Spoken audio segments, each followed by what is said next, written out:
This story is a fan-made, alternative version and is not part of the official storyline of Frenni Nightclub. It was a quiet evening at Frenni Nightclub.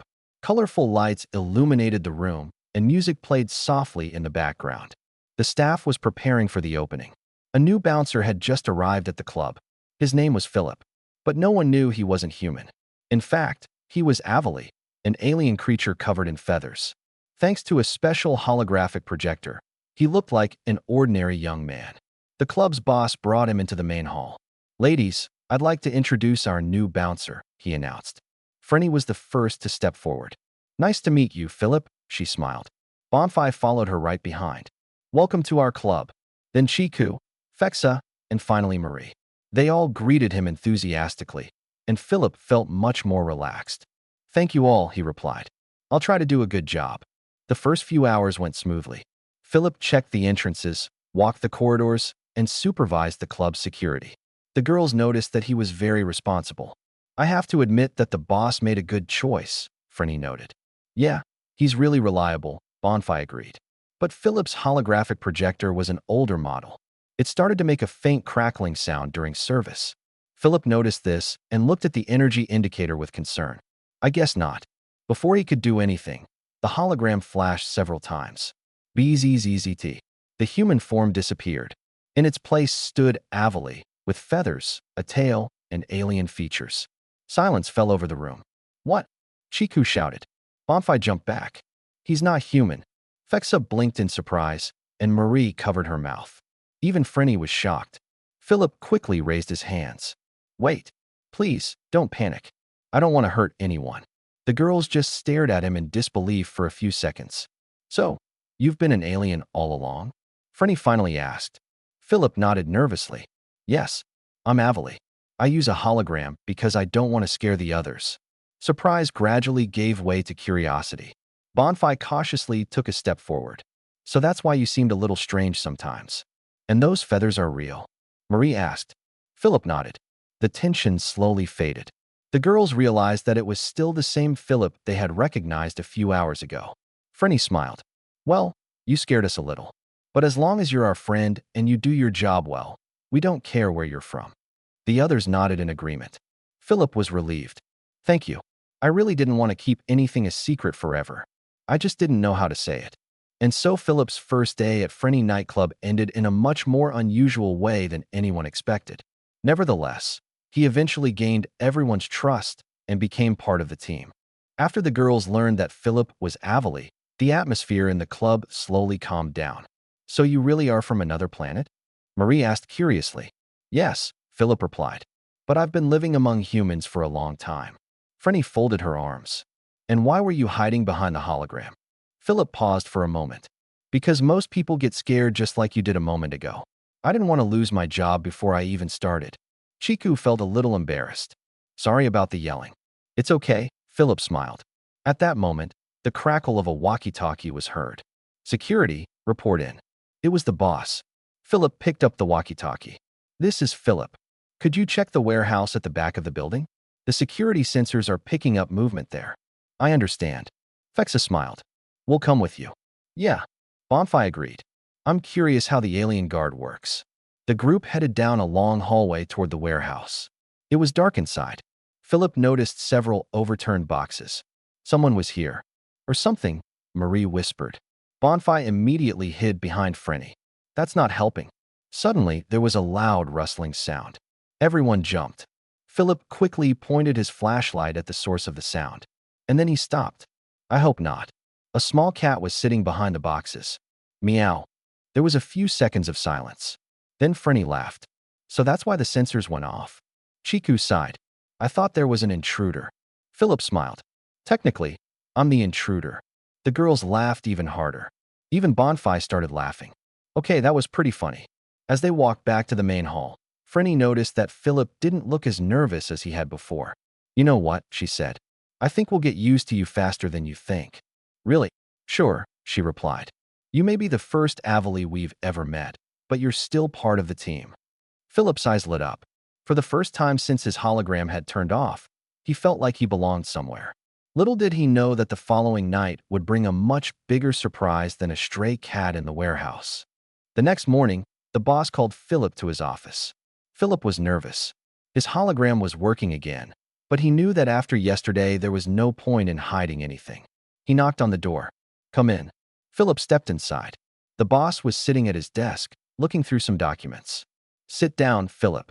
Philip sat down and waited for what would come. "The girls told me everything yesterday." Philip lowered his eyes. "If you want to fire me, I'll understand." The boss raised his eyebrows in surprise. "Fire me? Why?" "Because I'm not human." The boss leaned back in his chair. "Look, I'm mainly interested in one thing. Are you doing your job well?" "I'm trying." "Do you have problems with personnel?" "No." "Have you hurt anyone?" "Never." The boss shrugged. "Then I don't see any reason why I should fire you." Philip stared at him in disbelief for a few seconds. "Wait, you really don't mind that I'm Avali?" "No. You're an employee, and a pretty capable employee, too." Philip's heart sank. "Thank you." From then on, the boss knew Philip's secret and didn't address it in any way. After a while, he even discovered a few advantages. The Avali were smaller than humans. One day, for example, an important electronic module got stuck behind a large cabinet. No one could get in there. Frenni, Bonfi, Chiku, Fexa, or Marie didn't stand a chance. The boss thought for a moment. Then he looked at Philip. "I have an idea." Philip sighed. "Something stuck again?" "Maybe."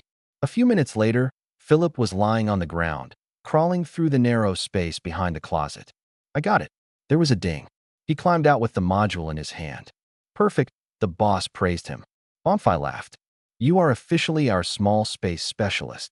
"That sounds like a very strange job title." "But it works," Fexa added.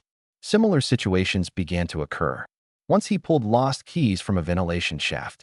Another time he repaired cables under the stage. And once he even rescued a robot vacuum cleaner that got stuck under furniture. "I'm starting to feel like they hired me because of my size," Philip joked. "No," Frenni replied with a smile. "We hired you because you're a friend." Philip smiled. After a few weeks, no one even thought about Avali anymore. To the girls and the boss, Philip was just that, a reliable security guard who kept the club safe and sometimes saved the day when others couldn't. And for the first time in a long time, he felt like he had found a place where he was accepted for who he was. Several weeks passed, and Philip got used to working at the club. The girls already took his Avali form as something completely normal. There was even a strange situation. When he came to work one day with an active hologram and looked like a human, Bonfi looked at him and blinked. "Wait, something is strange." "What?" Philip asked. "You're too tall." Frenni laughed. "Bonfi, that's his human hologram." I've gotten used to the real Philip." Philip had to laugh too. One evening, however, a problem arose. Backstage, cameras started to go out. First one, then another, and finally the entire stretch of corridor behind the stage. The boss frowned. "This isn't normal." Philip looked at the monitor. "Maybe the main distribution cable is damaged. Can you check it?" "Sure." Philip took a flashlight and headed into the technical part of the building. After a while, he found the problem. There was a narrow service corridor above the ceiling panels. So narrow that you could barely squeeze through it. Philip looked up. Then he looked at himself. Oh yeah, more work for little Avali.